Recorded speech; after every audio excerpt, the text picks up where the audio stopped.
Because the health and fitness world can get a little nutty, it's time for Body Kindness. Today we're going to talk about stress and how you can use it to your advantage to grow stronger. And we're introducing a new challenge that will improve your well-being in as little as 8 hours. Hello and welcome to Body Kindness, where happiness and health begin by being good to yourself. I'm your host, your coach, your guide, your friend, Rebecca Scritchfield. And once again, I have my friend here with me, the ever engaging, funny, and lovely Bernie Salazar. Hello, Bernie. Hey, Rebecca, and thanks to all of our listeners out there. Yeah, we've got a lot of very interesting emails after you penned your loser letter, and surprisingly to us, all the hubbub, if you will, regarding the NIH study and the published, which ended up being published, about the Biggest Loser trends and everything. And, I think that we will continue to monitor what's happening and see if there are ways we can help people who have an interest in The Biggest Loser or long-term health and wellness and diets, and we could use that as an opportunity to help people learn and grow and develop the practice of body kindness, which is definitely the way to go overall, the extreme thing. So any news to update me on your front with that? Well, the biggest thing that I took away from it, because our last conversation was really when it had just kind of broke, and it left me in a very pensive state, so much so that I almost felt like I didn't know where to stand on anything. But there's been some time since, and the thing that I'm taking away is, you have to be in touch with your own body. It is about body kindness. It's not about a size. It's not about numbers on a scale. It's about, are you living to your fullest potential? Are you living in a healthy way? And obviously, there have been some contestants since their experience that unfortunately weren't able to continue on their journey of gaining insight as to how best care for their body. There are some successful past contestants out there that have maybe found a better approach. And then there's those contestants that look as though they found a better approach. So what I'm hoping for is that everybody finds themselves and what works for their body in the end, and that everybody starts living as healthy as they are able for themselves. That being said, I think it's time to move on. For me as well, I'm taking a lot of what was shared in the actual scientific research, and I'm really starting to work on how to apply it to myself so that I can be successful long term, but also know that at the end of the day, it's all about what I deem healthy and how I treat myself. It is about body kindness, Rebecca. So that's where I'm at with this whole thing. And for all of our listeners out there, I wish you the same. And I'm so glad you're tuning in, because here is the place where we're going to give it to you for real.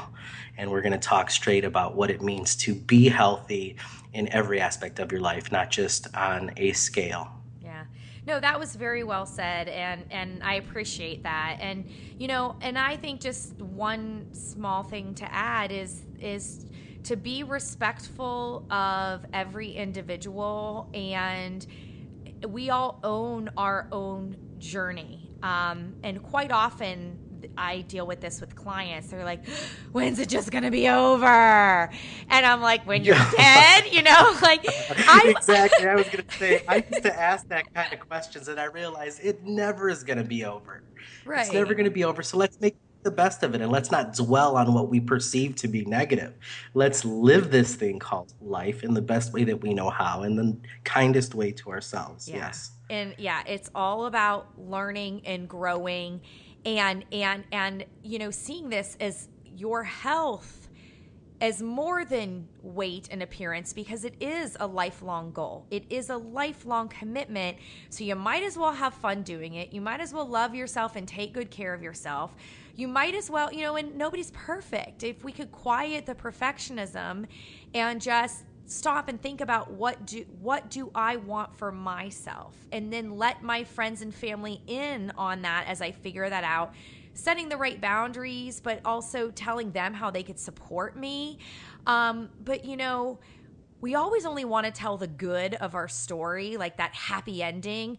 Very rarely do you find people who really want to truly be vulnerable and share the messy middle, share their struggles, and just at the end of the day, I just think that we have more in common than we have more that makes us different. And it's okay to struggle, it's okay to have difficulty, it's okay to be unsure of exactly what you want for yourself, but you start somewhere with some idea of what you value, what's important to you, and you take a step and another, and you'll figure it out and find your own way.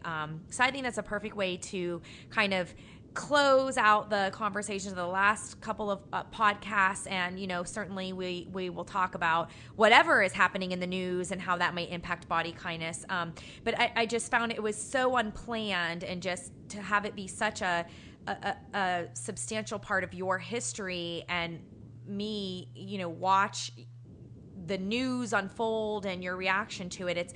It was I guess interesting as your friend, and I'm very proud of you to just try to figure out, this is what I think is going to be good for me next, and it's all part of your journey. So awesome job. No, I appreciate that. And, I really admire you talking about how people tend not to put, the messy middle out there. We get all these, I just finished this race, look how I look type tweets and Instagram posts, and, the Snapchat. Oh my goodness, I'm not even hip with that yet. I'm going to be honest. But we get the best, or what people want us to see or perceive as the best of them on social media. But let me tell you, that's not how it truly is. And I think it's time that we start getting a lot more real with what we're considering the messy middle, because that's where I truly feel that the most growth occurs and happens. And Rebecca, I would like to thank you so much for really helping me unpack and at times pick myself up these last couple weeks after hearing just what the studies found and what was going on, and really trying to wrap my head around where I stood on everything, because I do want to be very open with our audience here. I was lost, I was hurt, I was wondering what type of long-term ramifications this had for me and my health. And I did stray away from what we would consider body kindness, where I was looking at myself and maybe my current state and thinking, you know what, I've failed. And that's not the case. I have learned so much. And I do truly feel, as a result of all of this hubbub recently, more empowered and more in a place of authority on sharing this perspective with everybody. Because the truth is, and I'm saying this kindly, but all the researchers, yes, you've researched it, we appreciate it, there's numbers behind it, but you're not living it.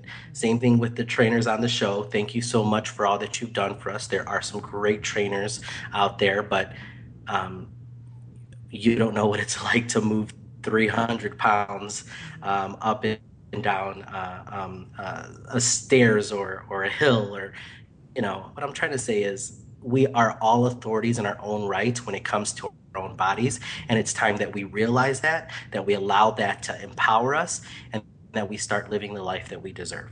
Yeah, no, that's well said. And just as a gentle reminder, all bodies can be healthy bodies. And I've seen very unhealthy people at very, very low weights. And yes, there are unhealthy people at very, very high weights. There are extremes, but you can't tell how healthy a person is by looking at them. And health is a separate thing from appearance. And so, and yes, outsiders who haven't been through that experience, they can try to empathize, but they can't possibly know what it's really like to deal with, any kind of physical or mental issues, and unless they have been dealing with those same things themselves. And so we need a lot more empathy and understanding and compassion, and just respect of, hi, how can I be helpful? What is it that you would like? And that's accessible to everybody, no matter what you look like or what you weigh. So That's very Absolutely. exciting to me to kind of move on from all that and, transition in our topic today. Speaking of that stressful situation of all of all Yes. the new research, we had started our first book club, The Upside of Stress by Kelly McGonigal, and we read it, and we did have some listeners reading along too. So this episode we're going to kind of use as a chance to talk about stress, and I'll reference the book here and there, but it's definitely a wonderful book. I highly recommend you read it, and for those who might be interested, from time to time, you'd have to kind of get on the schedule to see, but Kelly McGonigal does do a Stanford University online course about stress. It's probably called The Upside of Stress. I took it. It's very good, and it's a way to learn in groups, and you actually get kind of group Skype chat time with her, and everything's recorded. And so if you read Upside of Stress and liked it, or you love the episode today, I would just kind of make sure you're following her on all her social media, and try to take a look at if at some point in your future you could possibly take her stress class. So with that, I just kind of wanted to get started and just kind of just ask you, like, Bernie, like, what are the different ways that you feel like you experience stress in your life? For me right now, and this is how I view stress. So I want to make sure that I'm making it clear. Stress for me isn't always negative. Before I read Kelly McGonigal's book, stress can be a great experience, like having to come home after a day of working and be there for my daughter. And again, when I say stress, it's just, hey, am I energetic enough for her? Am I fully engaged with her? So that is one aspect, is really trying to make it through my entire day and be present. I allow that sometimes to quote unquote stress me out. Of course, there's the stress that your daily responsibilities bring, whether it be at work, any deadlines. Also, am I getting in, that workout? Am I eating right? Where are my finances? I mean, these are all things that I experience as well and stress about. And when I don't sit back and look at it or manage it, stress is definitely something that leads to my other habits that aren't, true to body kindness, which is, eating more than satisfies me, or, not getting that exercise in. Okay. Well, so did you say that before you read the book, you had a different view of stress and that helped change it, or? Well, when it came before the book, because I gained so much insight from actually the book, but I did also understand, at least for myself, that stress didn't have to be a negative event. Right. So I want to clarify. I knew that even, a good thing could potentially be considered stress. Yeah. Because the body doesn't know the difference between positive and negative stress. That's what that was my mindset beforehand. But after really diving into Kelly McGonigal's book, I love her last name, by the way. That's why I keep saying it, McGonigal. It just sounds like she should be just this mad scientist, which I guess she is. Sounds like McDonald's to me. Oh, there we go. In that case, I'm loving it. I'll take a number two. Oh, okay. Exactly. But I definitely gained a lot of insight from the book. But beforehand, yes, I knew that there were different types of stress that were all, when you thought about it, bunched together as stress. Yeah. So before I picked up her book, I'm trying to remember how I might have read her other book first. Oh, I remember seeing the title and I said, Upside of Stress. Yeah, right. There is no upside of stress. I don't need that book. Exactly. Because who am I if I'm not always gritting my teeth or saying, oh my God, I'm overwhelmed. But I loved her other book about willpower. I found there's to be some interesting things in there that I just decided, oh, what the heck. And I loved it. I mean, before reading it, I thought that stress was going to kill me. That's what you read, everything's compared to stress. Even when I was working on my manuscript for Body Kindness, what I had in the proposal was very different than what I ended up working on after, learning from Dr. McGonigal. And that, I never really saw the idea that you can shift your mindset about stress. And I just found, her example in the book about the Sensi shake, I could not believe. And that was a study, Aaliyah Crum, who is now a Stanford researcher. I think, my guess is, I'm making this up, but I think that Kelly McGonigal liked Aaliyah Crum's work because she was featured in her book and tried to snag her and bring her over to Stanford. So I think they're both at Stanford. But anyway, so she did that. The bottom line in the book is, she talks about the effect you expect is the effect you get, and how they could take the same exact drink, and for one, it's labeled, indulgence or something. The other one's labeled Sensi shake. Inside is the same thing, but people who thought they were drinking the indulgent shake had a different response than people who thought they were drinking the Sensi, the kind of diety weight loss shake. And this wasn't just how they perceived the taste, all that stuff that you would think. It's literally how their blood sugar responded. And I find that fascinating. I definitely believe in mind-body connection, and we will keep exploring that in this podcast, and it's a big part of the Body Kindness book. But the fact that you can experience something in life and that changes how biochemically your body responds, I just find to be really fascinating. And I think that's why her book works, because it's really about shifting our own mindsets about what stress is, its purpose, and what to do about it. And what I learned overall from reading that book is that, before I would believe all stress is bad, stress is going to give you a heart attack. Hello to the dog. Sorry about that. Oh, it's My okay. dog is experiencing stress here. You had a dog, I had a vacuum cleaner, so, we will live with that. That's the life of a podcaster. But anyway, so I always had this belief that, I can't handle it. I can't cope.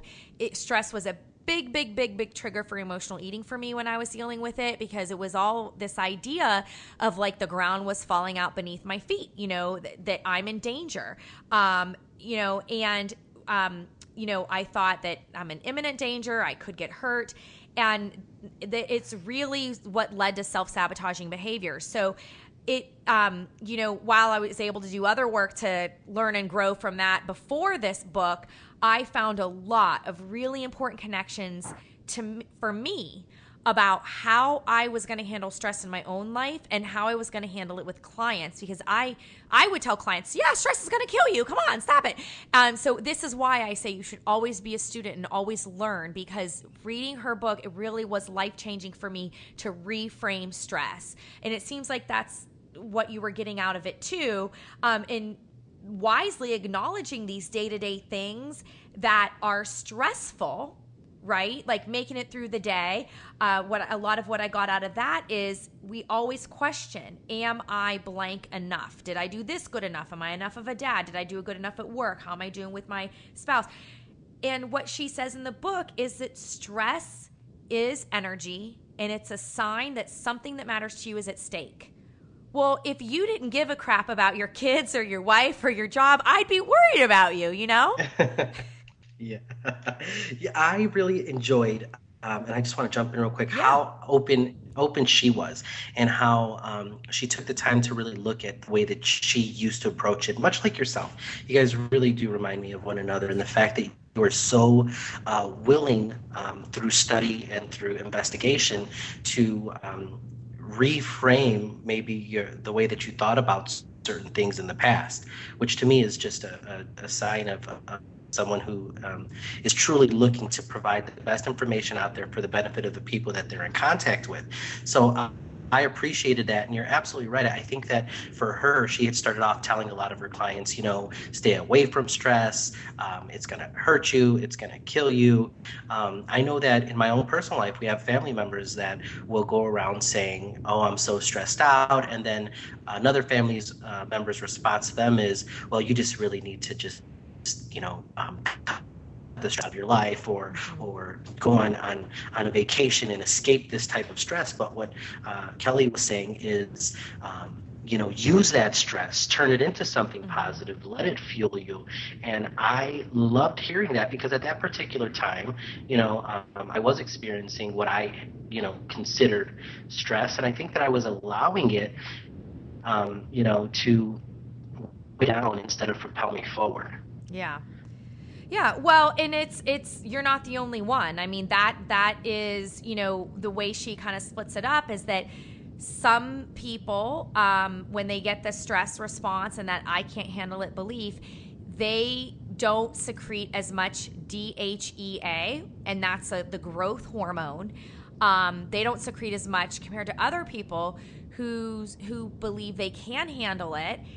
When you're getting that DHEA, that's literally growth hormone to help your brain learn and grow, to build the neurons. It's like strength training. Your brain is doing a workout, So you want to be exposed to stress in your life. I mean, we all go through big stress, big traumas, and some have more than others.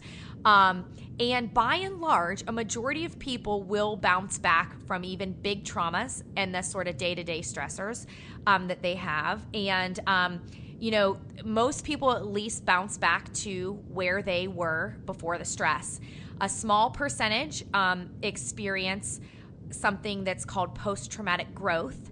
And that is when you actually find that your life has more meaning and is somehow in some way better than your life before the major stress, the major trauma. And it's not that you need to be grateful for a bad thing happening to you, but it's that you believe that experience changed you and changed your direction, which I think is amazing. And then an equally or similar, I won't say equally, but a similar small percentage of people experience more of the negative opposite of that, which is they don't bounce back to normal, and they deal with variations of depression and anxiety and PTSD. And, the thing is no matter where you would fall under that curve, to know that if you are someone who is dealing with depression or anxiety, I mean, that's why we have helping professionals. And if anyone is listening who is just isolating yourselves or saying, no, I'm not going to do this, or I don't think it's going to work for me, or, we can't get through really bad things in our life alone. We don't do that. Isolating yourself is one of the ways stress hurts you. Go ahead. Absolutely. And I'm so glad you brought that up. And I'm just jumping in because I'm so glad you brought that up. One of the things that she talks about in her book is the tend and befriend. And to me, that came across as, a lot of times, just like you were saying, Rebecca, we tend to isolate, we tend to try to go within ourselves, and I personally am guilty of that and have been, and I'm really looking at how to change that in my own life. When we're feeling this sense of stress and these overwhelming factors in our life, this whole tend and befriend approach really resonated with me. It's like, hey, let me go ahead and find people around me, and also not just to take of them and to ask for them to help you in your situation, but for me to get outside of myself and actually see what's going on with them, and potentially help them back. And the fact that can be so helpful in really getting you to the place where you need to be, and maybe out of that current state that you're finding yourself in, or at least assist you to get out of that state. That was really powerful. And the other thing that struck me was the fact that those individuals who experienced, quote unquote, stress in their lives or a hardship, hard times, it really helped to build up a resilience to some of those more serious and very real life events that occur. And one example that she stated, it was very interesting to me. It was just about how, and again, I'm not as cool as Rebecca. I'm not going to spot up who it was or what's going on. But I love stories. I'm a big story guy. So whenever I'm able to visually imagine what's being talked about in the book, it tends to really stick with me. So there was some research done on individuals who were just literally placing their hand in very ice cold, freezing water. And the long story short, it just showed that those individuals who experienced more quote unquote stressful life events, big events in their family, somehow were able to keep their hands submerged for longer in the cold. And that just kind of cracked me up because it just really made sense. I pictured a bunch of people sticking their hand in cold water and literally just sticking it out. It sounds like, God, I wish I would have thought of that experiment, because it sounds like it would have been fun, but it really did resonate. And I like the whole idea of resilience to some of these stressful situations that we have. Yeah. And it's all how you frame it, right, Rebecca? It's all how you frame it. Yeah, it is. And, so bringing up Tend and Befriend, it's one of the ways our bodies respond to stress. And it's the one that we don't think of at first, but you're absolutely right. I loved being encouraging to reach out, and because people who are close to you, they want to be there for you, but they can't without your permission. You have to let them know it's okay. And people my clients will say like, well, I don't want to ask. I don't want to put somebody out. Think of if the roles were reversed. You'd be pissed at your friend or your spouse or whoever it is, the person that you want to reach out to. You'd be so upset if they didn't reach out to you. And so I feel like that's another problem is it's like, I don't want to bother that person. And that is your inner critic. That's you kind of being hard on yourself that you don't feel worthy of connecting to the people who want to be able to help you.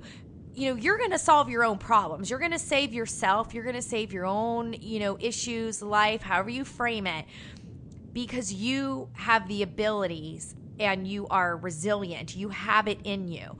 But Tend and Befriend, we all want to do something to make a bad situation better.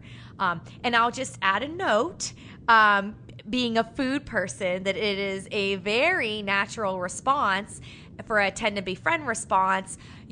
What happens, and so you go and you make them cookies or you make them a dinner, right? Even the good stress of having a new baby, people brought you dinners, right? Exactly. Or, you lose a loved one and people want to say, hey, can I cook for the family? People naturally want to show up, be there for somebody else. And we know that cookies and cakes and family dinner, easing, doing those things, those gestures don't take away the pain. They don't make the stress go away. But having a stress-free life is a myth. And so it's really about when these things happen, what do you do about it? Who do you reach out to? Who is in your corner? Who's going to be there for you? And then through Tend and Befriend, you realize I don't do this alone. Exactly. And Rebecca, you really said it wonderfully. And for all of our listeners out there, if this is something that you're experiencing, please know, just kind of like what Rebecca hit on, is there are people in your lives that are definitely wanting to be there for you. As I'm speaking to you out there, go ahead and reach out and let's hopefully work towards getting maybe some of these stressful feelings or events that are happening in your life working for you long term. Yeah. So I kind of want to shift gears for a little bit. I still want to talk about, still on topic of stress, but I can just hear the listeners going, well, kind of like yes, but type thing. So why don't we kind of walk through just, so we can get some practical kind of tips and dialogue going, but we'll just take like that sort of learned habit of emotional eating, that's triggered by stress. Now, a lot of people will say, oh, I lose my appetite and I don't stress eat. And so, it could be another reason that might drive you to eat, or maybe it's drinking alcohol or skipping a workout. But just, it could be anything like that. But it's basically an unhelpful way of coping. So, something happens, right? And, say it's a stressful event that happens. We can sometimes overreact to it, right? And so it's like someone else is driving the bus. We don't stop and think. It's just automatic pilot reacting. It's literally out of habit. We have this reaction where we don't feel in control of what's going on. And what we need to do is some sort of an escape or avoidance, or just, let me not pay attention to this. Let me not feel. Let me not think.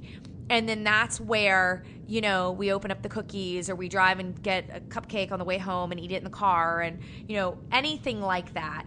So, that is, I would say, probably like the typical pattern, right? Or it might be skipping the workout, or let me open up a bottle of wine. And it's not just a calming, relaxing glass with dinner. It's like you finish the bottle by yourself and then you don't sleep good. So would you agree that that's kind of like a typical, in your experience, or in, most people's experience, that that stuff like that happens? Oh yeah, absolutely. I mean, you pretty much hit it on the head, different times in my life. Those are kind of the things that I tended to go towards. But again, that's, no, I mean, you hit it right on the head. Yeah. There's no more. Yeah. Period. End stop. So I'm pretty sure some of our listeners are out thinking, yes. yes. But so really, if we take the time now to stop and think about it, it's like the question to ask, right? So we've got this idea that it's in our mindset. We understand that it's, it's this feeling that we can't handle it. So how do we, do a shift to our mindset? How do we, kind of try to change it up and to reframe stress? And the very first thing is to just be able to pause, so that we have that minute to stop and think and know, like, exactly where I'm at right now and what's happening, and to be able to describe what's going on. It's like, I just got the hammer laid down on me, something at work, and he's a jerk, whatever. And then boom, I'm telling myself that a cupcake's going to make it better, or, we need ice cream, we need pizza in bed, whatever it is. To be able to stop and just say, what is going on, what happened, and what you're thinking, brings it to your awareness. And that is very helpful, because you can't begin to fix things that you aren't aware of, and I mean, we know the common sense side of it, how much pizza does it take to make that problem go away, or how much beer does it take, truthfully, has any amount of food or alcohol or any, anything like that, has any replacement avoidance placeholder ever really solved your problems? Yeah. No, absolutely not. I can speak from personal experience. It's not. Yeah. I mean, so what does it do? I mean, what would you say are the benefits, just to brainstorm out? Like, what's the benefit of, because it's something that people do. So what are the beneficial purposes of, emotional eating or soothing with alcohol? I mean, it's kind of a weird thing to kind of look at it, but what are the benefits? Well, I mean, some of my initial thoughts, Rebecca, would be, it's that instant, immediate gratification. For me, when I tended to engage in behavior like that in the past, it was literally filling this space. Yeah. That maybe, I felt was empty or taken away from me or lost in the conversation or due to that stressful experience. But it always ended up where I felt even worse for having overdone it, having not planned it out appropriately, not having truly enjoyed whatever it was that I was doing. And let me elaborate on that. I mean, there would be times where, when I was overly rigid, I feel, in what I was putting in my body or the amount of time I was working out, I wasn't enjoying all those aspects, So if I had a stressful day, I'd say, well, I have been this and this and this for so long. I've stayed away from this. I'm just going to go ahead and grab it. I owe it to myself. Today was a stressful day. Well, I had really deprived myself, unfortunately, of that type of thing for so long that when I was stressed out, I would just consume it and not even enjoy it. I'm thinking to myself, wait, if I was going to do that, I should have had a whole experience planned around it. I should have had a date with that cupcake, like lit a candle, brought it home, unpackaged it, and literally enjoy it. Yeah. And that's what I'm hoping some of our listeners are hearing, because I personally am not saying don't have that. Yeah. But my thing is saying, let's be smart about how we choose to enjoy things that maybe we normally wouldn't. Right. Yeah, I mean, that's a good point. And it's not about the food at all, actually, in that scenario, because you're right. That sort of beneficial purpose is this. It's an instant gratification. Rarely do clients say that in those moments they're really, really tasting it. And I'm not saying the most mindful, almost orgasmic eating experience of your life, but sometimes they don't even chew it. With how quick that thing disappeared. Exactly. I mean, it was gone. Yeah. And I even forgot I had purchased it or consumed it. So yes. Yeah. It's not the enjoyment. It is more about not feeling, or just, and think about it. If you really feel threatened, right? If the trigger that you're feeling is this is a threat and I don't think I can handle it, you would do whatever is life-saving in that minute. And when people are dealing with emotional eating, that automatic pattern is this is life-saving in some way, right? Or at least going to somehow make things better in the short term. But as you pointed out, in the long term, when you're back to more of a steady state mood and emotion, right? So the emotional intensity has reduced a little bit, and you can think a little bit more clearly and mindfully and big picture, like, the 2 days from now, Bernie, or something like that. That exactly. is, or maybe an hour later, but, but then you can think and realize that's not what I really wanted. That's not the kind of person I'm trying to be. But often that is when the guilt and shame roll in, because,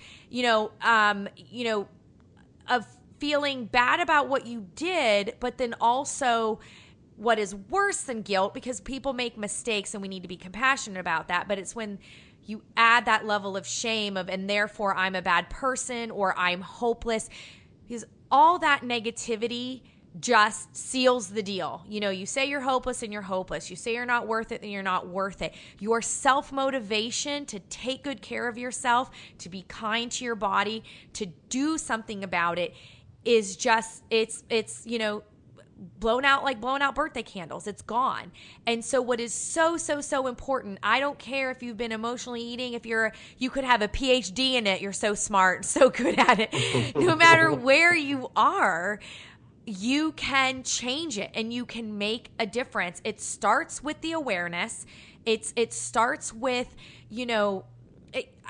it starts with so many things. There's all these different little tools that come in, but you can't begin to fix what you're not aware of. So, you're listening to this podcast, maybe you decide to listen to Upside of Stress or read it, and you really start to reframe, okay, these are my triggers. These are the things that kind of cause this uncertainty in my life that then have me automatically and learning that this is when I go to food or drink or, other ways that aren't the way that I want to take good care of myself. And it's very important work to do, because once you know your triggers, then you could plan what you're going to do the next time you're triggered. And that's how you try to work around it. I did want to take a couple minutes to revisit something very specific, because we do need to look at it with a sense of awareness and understanding what's going on, but to challenge it and to say, you know what? This isn't helpful. In the short term, I might say it tastes good or I get to avoid feeling that way. But when the problem is still there, in the long term, that thing is not helpful. And as long as you realize that something's not helpful, it's the only question you need to answer. Because why do something that's not helping you? And if that fuels your commitment to stop, then it's the next step. And what do I want to do when these triggers happen? What do I want to do to set goals for myself and to make the choices in line with the kind of person I want to be? Yeah, no, you hit it right on the head, and we've talked about this off air as well, where the choices that you make do have to reflect who you want to be long term, and at the end of the day, you owe it to yourself to really think this through, just like you said, and actually be present. And yeah, I'm in total agreement. I'm shaking my head at Yay. everybody. Cool. Well, so yeah, it's kind of like, what we want to get out of it is that it's not the stress, it's how you respond to stress. And so really take deep looks at how, for the listeners, how are you responding to the stressful events in your life? How can you learn to value everyday stress? Can you find a beneficial purpose to that stress? Like we started off with that. I said I'd be disappointed if you weren't worried about were you doing what you need to do for your daughter, your family, or doing good at work. You need your job because you need money, because you need security for your family. It's all related. So to see these things as everyday stress as helpful, that it enhances your biology. It gives you energy to learn, to grow, to get through what you need to do. And that stress is variable, it comes and goes. It has highs and lows. And that when you feel it working up, that is when you can mindfully say, hey, I need a breather. I need a pause from work. I need a drink of water. I need to walk around the block. I need to call a friend and vent for a little bit. But just it is really about building this self-awareness that I can't have a stress-free life, and I don't want one because stress makes me strong. So what do I do? How do I respond to stress in ways that I think are normal or that I want to be able to do one day? And then, frankly, you just start practicing it now. Absolutely, and I think that you hit it on the head when you said start practicing it now, because it's amazing how what we feed grows. And grows, as far as our perception of certain things, and what we're talking about, at least for me personally, since really engaging and reading this book, is, what have I been fueling? And I've been fueling more of that stress is harmful, stress doesn't help me, as opposed to it does, it can, it will.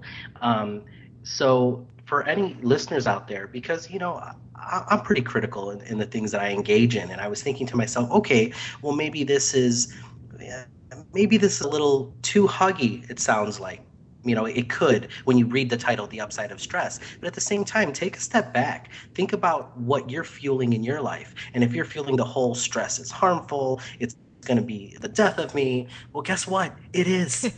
But if you're looking at it the opposite way, stress is something that I can grow from.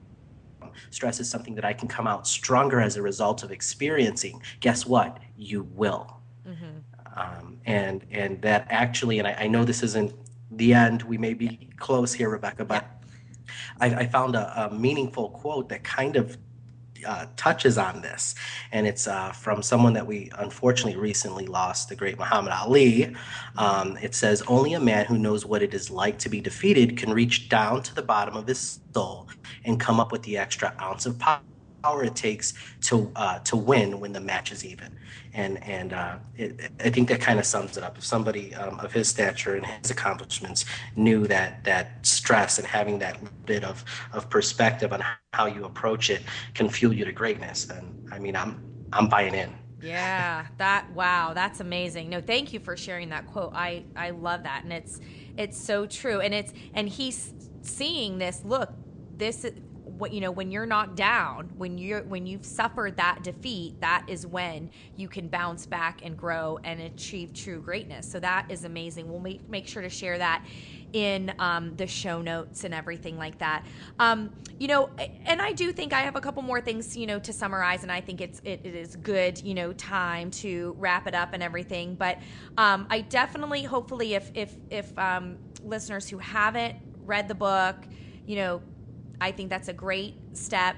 At the very end, she tries to kind of sum things up for us, and brings it all back to mindsets, and that it's really about understanding that there are unexpected benefits of stress that are attainable.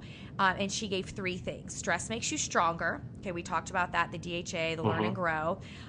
It's that your self-doubt is replaced by confidence. I mean, that is huge. Going from I can't handle it to I can handle it, right? Absolutely.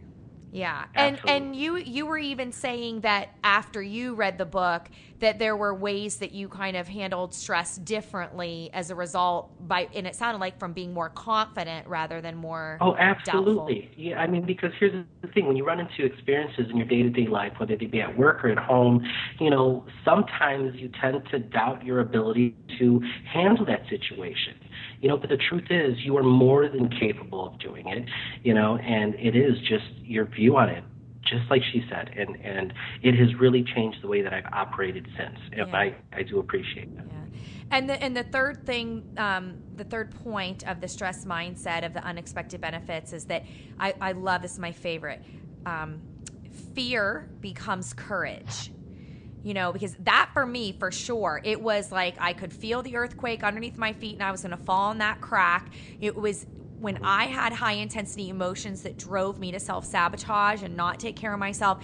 It was intense fear of that everything I cared about was falling apart and that I was inadequate, that I would not be able to deal with it. And that is where the sabotage came in.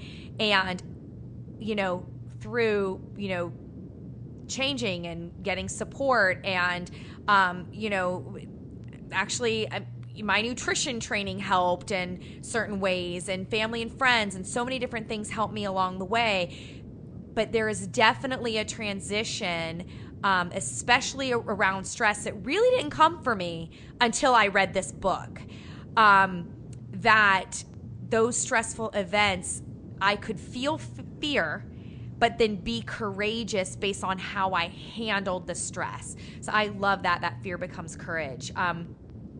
And then another thing she noted, which I think is so important, there's these 3 points of when stress is most likely to be harmful. When you isolate yourself, right? So you nailed the tend to befriend stuff. Absolutely. So it's harmful if you isolate yourself. It's harmful if you feel inadequate to handle it. So every time you tell yourself this sucks and I can't handle it, you're making it true, and that is when you're more likely to have a negative impact or have stress negatively impact you, because you're isolating yourself. You're saying I'm inadequate. I mean, I guess, look, truthfully, now that I'm going to critique that one and say you can feel inadequate, but I think that you can acknowledge those negative thoughts and feelings, but choose to redefine that and saying, well, I'm getting feelings that I'm adequate, but I am committed to my well-being and I'm committed to say I can handle this.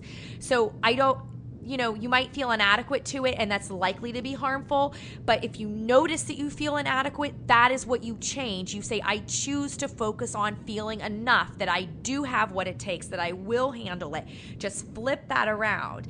And then the third way that stress is likely to be harmful is if it feels meaningless and against your will. So if what is happening to you feels meaningless and against your will, you have no control over it, then that is going to be a problem for you. So, in that regard, again, if you feel that way, that is your perception. But is that truly a belief? Is that what you truly think is possible? Or how can you shift that mindset?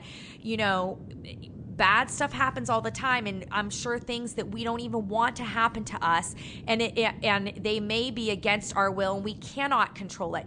But how can we tend and befriend? What do we need to work through to ensure our safety and our well-being so that we can begin the process of bouncing back from those very big stressful things in our life, so they don't give us heart attacks and so they don't harm us, like we're fearing? Oh, I couldn't agree more. Please, if you have not checked out The Upside of Stress, do check it out. And if you have, thank you for joining us on this journey as we really dove into Kelly McGonigal's book. Yeah, I walked away a better person as far as dealing with stress. Good, good. I'm glad. Well, I just want to give the listeners a couple of tips for specific to body kindness for some things that they could do if they're not already doing it. Besides all the awesome stuff we've already given you during the show, it's just a quick 3 checklist. Number 1, get your support circle, at least one person who you can be real with. I've got a gratitude circle. I love my gratitude girls. They really raise me up when I need them. Number 2, affirm your strength. Find examples of resilience in your life, of when you've bounced back, when you've handled it. It doesn't need to be health related, but prove to yourself that you have what it takes. Write down how you want to respond to problems that are bothering you. And then number 3, find meaning in your really, really crappy situation. You don't have to fake, like, I'm so glad that I'm really struggling with emotional eating. Woohoo! I'm so glad I think exercise sucks. No. It can suck, but there's a meaning there. Something you can put into action. Why do you want to exercise more? Why do you want to overcome emotional eating? What is it that you are missing? What is it that can give you a better life that's related to body kindness, love, connection, and caring? You've got to find the meaning in your negativity if you're going to flip around your mindset about stress as something that can have unexpected benefits. It's information. It's there to help me learn and grow. And yes, I am strong and I can handle it. Yeah. Bravo. Peace.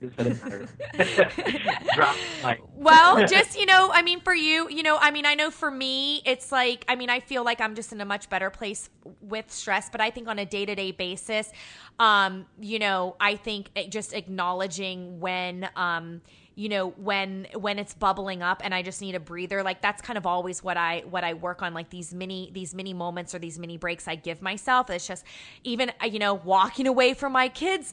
Oh, blasphemy. But if I need a second to be alone, I need a second to be alone, and they'll be safe. My husband's there, but I just need to kind of regulate my mood a little bit and just get back to a less intense place. And so I don't know if there's something that you could think of that you would like to keep pursuing or working on around stress or anything. No, absolutely. I'm just really enjoying and have enjoyed and have already incorporated this whole concept of allowing stress to fuel you forward and knowing that you can conquer whatever comes your way. And that has been happening, in my day job, where I'm like, how am I going to get this? And then all of a sudden I'm like, wait, this is a stressful situation. I'm going to allow it to propel me forward and get through this. And I just feel so empowered as a result of it. Where before I'd been like, lunch. Lunch, who wants to get ribs? Yeah, let's go.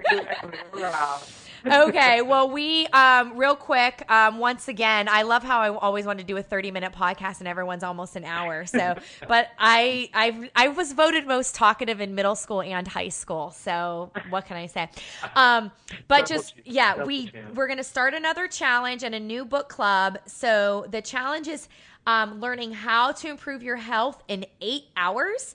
And the answer is by getting sleep. So I know. I feel bad for you as a new dad. I'm sure sleep is not 8 consistent hours is not heard of, but that's a challenge. 8 hours is a number. If you think you need more, give yourself a longer target. If you think you need less, I doubt it. You should be waking up without your alarm clock. But I want to start the hashtag sleep8. That's hashtag sleep and the number 8. And we'll be using that all over social media. And then, of course, if you haven't guessed it yet, the book club book selection for this month is Arianna Huffington's book, The Sleep Revolution. I'm way ahead of you. I've already listened to it and I love it. And I can't wait to talk about it on the next episode or two. Sleep impacts your health in major, major ways. It impacts body kindness. There's a whole chapter on sleep. At least that's the plan. We'll see. But so I'm really excited to run the challenge. And, what do you think, Bernie? Are you acing this challenge, or do you think it's going to be difficult? Oh, it's going to prove to be difficult. But at the same time, I really like the hashtag sleep 8, but you will probably be getting, at least from my end, my social media, you'll probably be getting sleep 6, sleep 5. Sleep 5. But here's the thing. I do want to make sure that all our listeners out there are really striving for those 8 hours. Let's go ahead and really meet this challenge head on. And I'd love to kind of see how much sleep our listeners out there are getting. Yeah. And if you're having sleep problems, let us know. We'll handle some questions on our podcast through the next couple of episodes. And and then also on my email list. If you're not on that, you just go to RebeccaScritchfield.com. I have a link in the show notes, and I'm going to be sending out my emails that have anything from foods to help you sleep to exercises you can do to help you sleep to lots of different advice on how sleep relates to body kindness and everything like that. So if you're not subscribing, be sure to check that out. And as always, don't forget that every day is a chance to be good to yourself. Absolutely. Thank you so much for tuning in. Now get your sleep.